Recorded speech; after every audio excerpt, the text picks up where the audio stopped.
Well, here we are. We're at day 7. Day 7 of the fast. Oh. Some reason this entire month I've wanted to say every day was January. I almost hit January 7th. Every day. But it's February. And the thing that kills me about February is the way it's written. It's February, not Burary, Brewery. But we're here, and I want to thank the good Lord for the 8 hours of sleep I got right before this video started.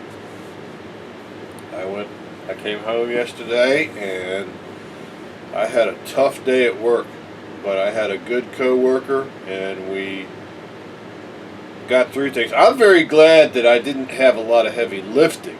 Now, we did a lot of, we had to put these airport seats in, and it involved a lot of prying, which I could use my body weight on.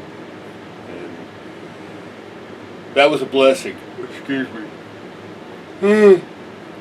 Boy, about halfway through it, I had to take a little bit of, I had to sit down.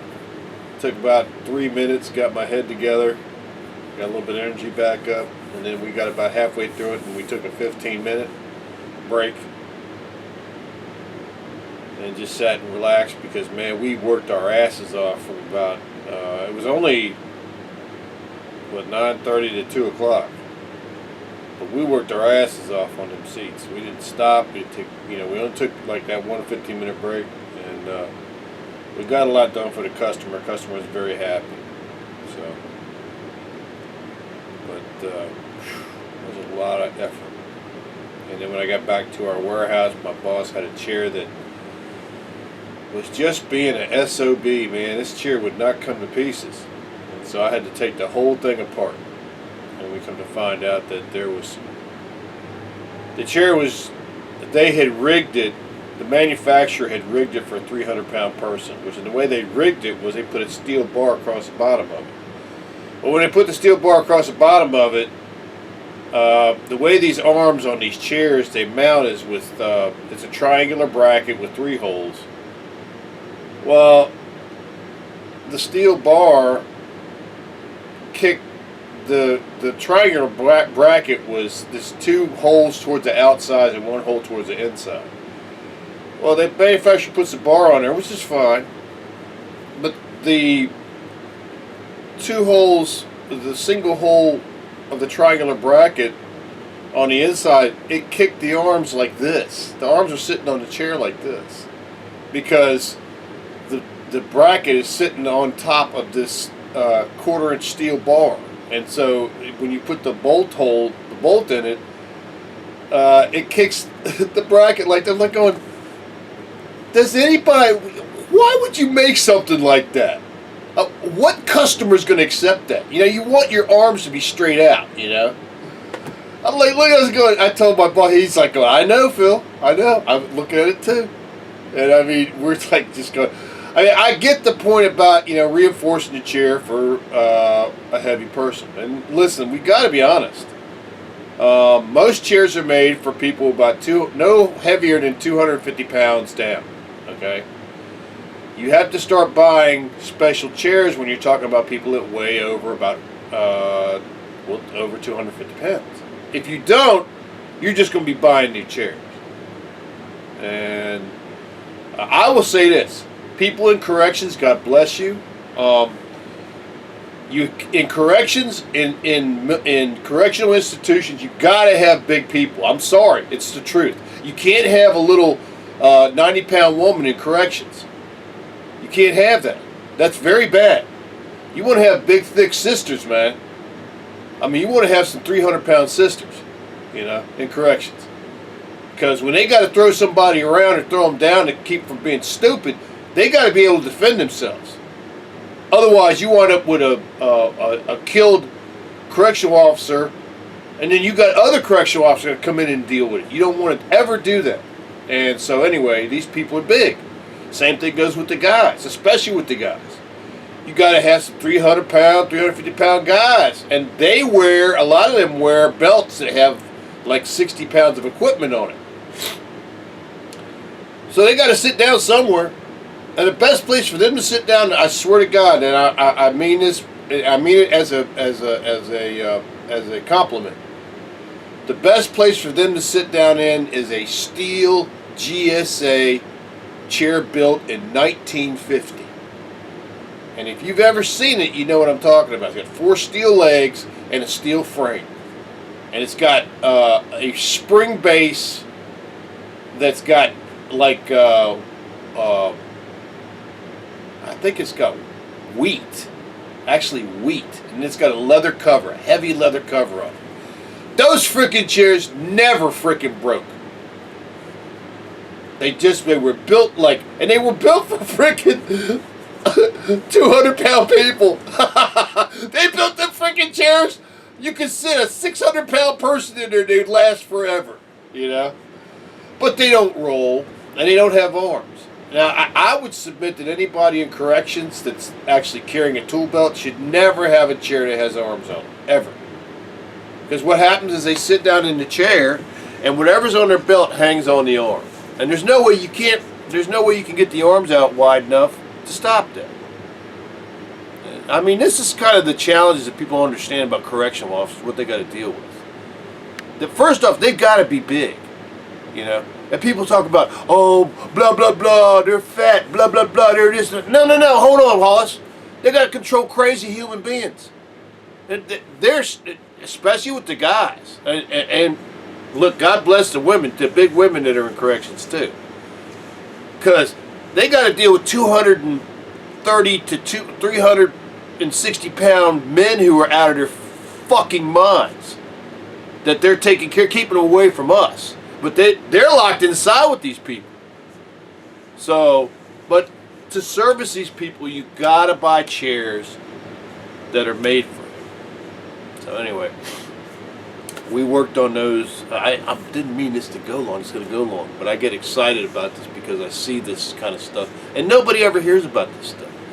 You know, nobody ever hears about the correctional officers who... You got to have big correctional officers. You can't have small correction. Now, when you're dealing with police, it's a little different. But listen, I got to tell you, these little female police officers that weigh, you know, 110 and 120 pounds, the right ones, you never want to fuck with them. Because they're going for the taser, they're going for the pepper spray, and they're going for the billy club. And if they have to, they're going for the gun. But you ain't going to fuck them up. That ain't going to happen. You know? And I love them. I mean, I got pulled over by one because I was going down Route 1. I was coming home from work. And I was going too fast. I was kind of in a hurry. I was going down Route 1 because 95 had just screwed me over like 4 days in a row. And I just wanted to get home. It was a tough day. And I come over this hill, and here come this police officer come the other way in a, I think she was in an Explorer. And as soon as she saw me, I saw her head tilt at me. She looked right in my face. I went, oh, no. I looked at my speedometer. I was doing 60 in a 45. I went, oh, frackle snackle, you know? And I saw her hit her brakes, and I pulled right the hell over. And I pulled over before she ever turned around. And she turned around and came back. Excuse me, sir. You know you were doing 60 when I passed you. I said, yeah, I'm in a hurry. I'm trying to get home. I work in Richmond. And she saw all my work gear with my stuff in the seat and stuff. And she said, look, give me your license. And she said, went back and checked. He's come over. Sir, look, I'm not giving you a ticket today, but please slow down. I said, sir, ma'am, I got the memo. Absolutely, I will. And every time, look, that's the second time I got a warning in a 45. The first time was right before I got this job from a state trooper. Well, actually, not state trooper. I think he was county. But anyway, Might have been a state trooper. But anyway, that was quite a morning. I was coming back from Charlestown, and I was humming, and I was in a 55 doing 70, and he pulled me over. So you could do the math. And he said, "Sir, I'm going to cut you a hell of a break here. Are you going to slow down?" I said, "Yes, sir. I'm going to slow my dumb ass down. Yes, sir." And I told him right there. I said, "Sir, I actually put my hands out to grab the paper thing, the sign for the ticket, because I was sure." I said, "Man, you done lost your job before you even started, man. Because without my license, I can't do my job." And so anyway, but he cut me a break, and this is where the good Lord comes in. And I always tell you this. I said, don't ever think that the generosity of people is an accident. In the heart of those two police officers is a guardian angel for all of us. That we can screw up, and then we can get a little bit of penance if we try. And I take this seriously. Every time I come into a 45 now, I bring it down to at least 55. But it's 10 miles an hour. I try to bring it down to like 52. And police officers, they don't like to mess with you at 52. Same thing with 55. If you're doing 60, between 62 and 67, you usually want to be doing 62. But on the long stretches where there's no thing, but now look, here's the thing. Number one thing. If you're going through a school zone, be doing 25. Okay? And if you're coming up on a school bus, slow the hell down. If you see the lights about to come on, slow the hell down. If you're in a connected highway without a median, you got to stop. And that can be dangerous, especially on Route 1. And I've seen them stop on Route 1. But you got to stop.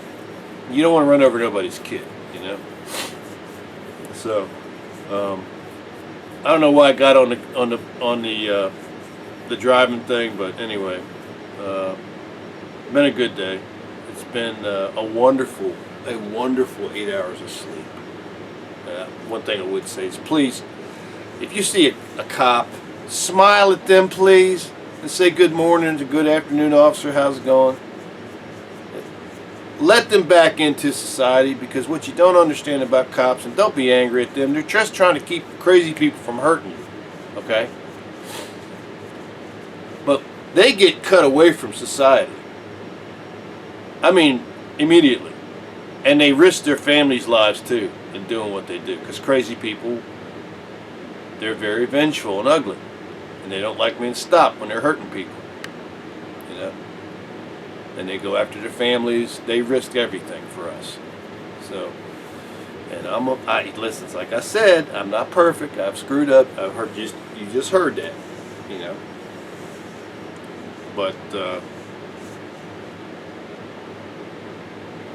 be nice to him, okay? I had one that stops at the Wawa. He's driving this beautiful Ford truck, and he pulled in. And I was behind him. I didn't know what it was. I said, "Damn, that's a nice truck." And when he got sideways, I saw the writing on it. You know, I'm like going. And when he got out of the van, he pulled off to the side. He always parks off to the side, which I would too if I was a police officer. I wouldn't park in the middle of things, because what it is about perimeter. It's about seeing around you. As a cop, you got to see all the way around you, 360 degrees, because you never know who's walking up on you, and it's not safe. So you have to watch your back, okay? So he pulled off to the side. He was walking across the park, and I said, I said, "Good morning, officer." He said, "Good morning." I said, "You know what? That's not fair, driving that beautiful truck that nobody can know what that is till you get up." He says, "Well, you know." I said, and then before he said something, I said, "I guess that means it's best just to do the speed limit." And he just kind of looked at me and smiled. I said, "Sir, please have a great day." He said, "Thanks, buddy, you too." He went into Walmart and got his coffee, and I went on my way.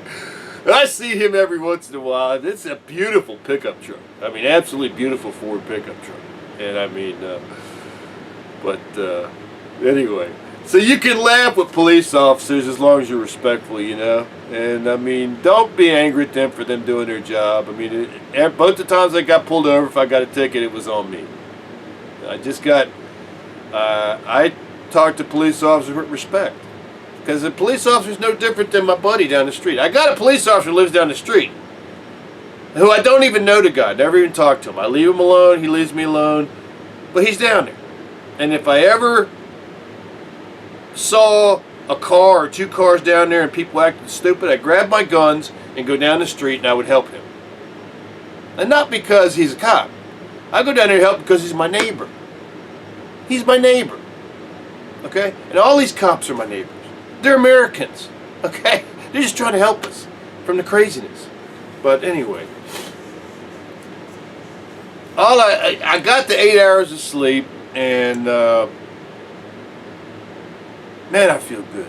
My 7th day is heading into it.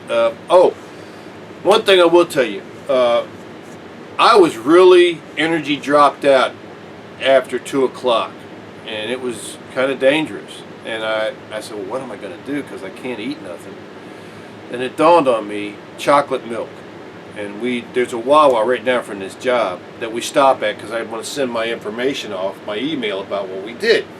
And you got it. Whenever you finish a job, you want to get away from the customer's area, because you don't want the customer looking out the window and saying, why are they sitting there? So we went down the street to the Wawa, just in case my co-worker needed something too. I'm gonna put my New Balances on. Gotta get out of here, man.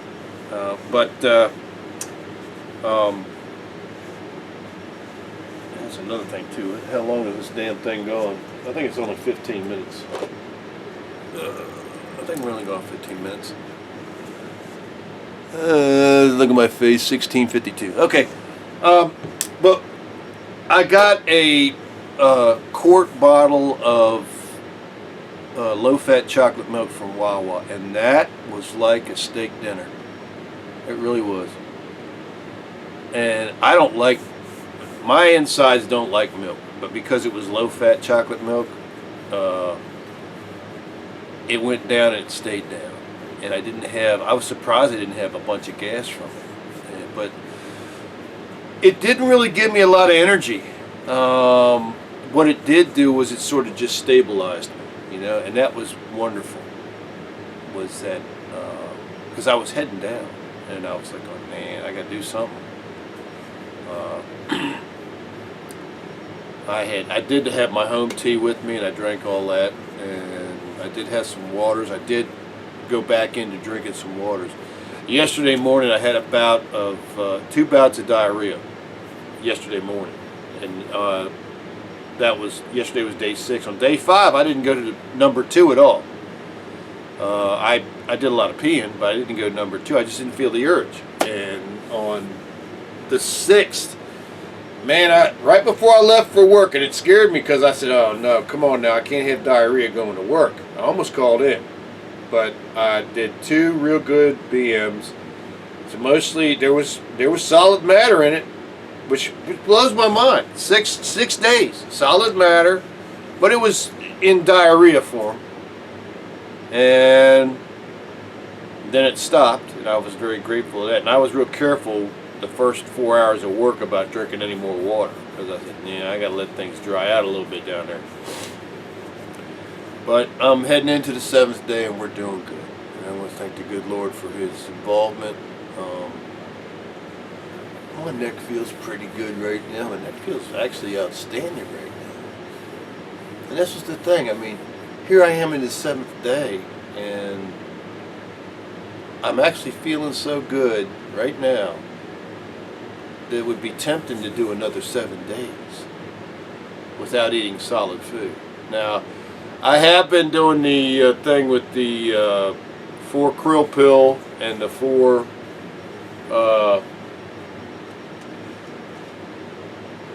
mushroom and the 4 krill pill. I recommend this brand. The Mega Red, they're slimy bastards. The Mega Red, if you look at their label, you got to look at their label real close, because you'll be buying fish oil, because that's what I did one time, and it pissed me off to know it. I'll never forgive them for the way they label their shit.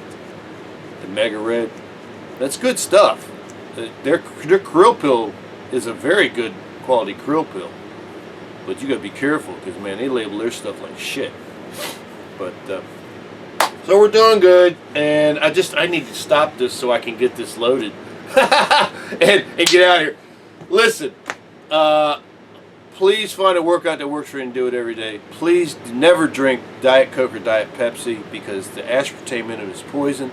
Sucralose is also a very powerful poison. Both aspartame and sucralose will cause any depression you have to be a million times worse. You may actually kill yourself if you're drinking those two chemicals. Please look at the food ingredients list of everything you buy. Look very carefully. They'll hide it right in the middle. Sucralose especially is hard to see. And they do that on purpose. If you see aspartame or sucralose in it, do not buy it. Please do not buy it. Nobody you love deserves to be poisoned. I am so grateful to God for that 8 hours of sleep. I watched a video. I put a video on YouTube called Propeller Sounds for Sleep. Black screen, brown noise by Relaxation, Sounds and Relaxation, I think is what the name of the website is. Later today I'll put in the link down here, the link that I used. It was 8 hours long, and it just ended when I woke up. So I got essentially 8 hours of sleep, and I feel wonderful. My energy level's good, my presence level's good, my mind level's good, my attitude's good. I got a pretty mellow day at work today, so please have a wonderful, wonderful, this is Wednesday. I don't have to look. It's Wednesday, January 7th, 2024. This is the last day of the fast, friends. God has blessed me. God blesses you too. God blesses us every day. We thank Him for His involvement in our lives. Y'all have a wonderful day. We'll see you next video. Peace.